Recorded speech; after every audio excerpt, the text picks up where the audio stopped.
Informasi pertama, saudara, sebuah sekolah dasar di Kecamatan Gubuk, Grobogan, Jawa Tengah terendam banjir akibat jebolnya tanggul Sungai Tuntang. Akibatnya ujian tengah semester yang semestinya dilaksanakan hingga 14 Maret mendatang terpaksa ditunda dan dijadwalkan ulang. Tidak hanya merendam permukiman, banjir di Desa Ringin Harjo, Kecamatan Gubuk, Grobogan, Jawa Tengah juga merendam SD Negeri Ringin Kidul. Banjir akibat jebolnya tanggul Sungai Tuntang mengakibatkan ujian tengah semester yang semestinya berlangsung dari tanggal 10 hingga 14 Maret terpaksa ditunda. Ruang-ruang kelas tidak bisa digunakan, begitupun dengan para siswa yang sebagian besar mengungsi karena rumah mereka terendam banjir.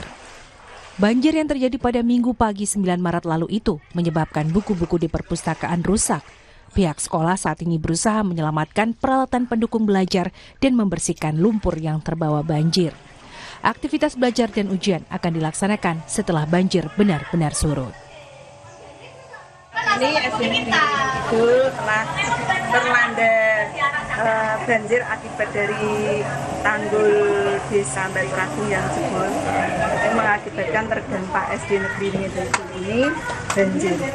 Ya, nah, untuk padahal pada pagi hari ini adalah jadwal penilaian tengah semester terpaksa tidak bisa dilaksanakan karena banyak anak yang di pengungsian dan juga keadaan di SD Negeri Ringin Kidul seperti ini terpaksa untuk saat ini penilaian tengah semester belum bisa dilaksanakan. Ya, melihat situasi dan kondisi sampai baik dan tidak banjir lagi, anak-anak bisa terkondisi dengan baik di rumah sehingga bisa menghadapi penilaian tengah semester ini dengan tapi sampai menunggu surut ya.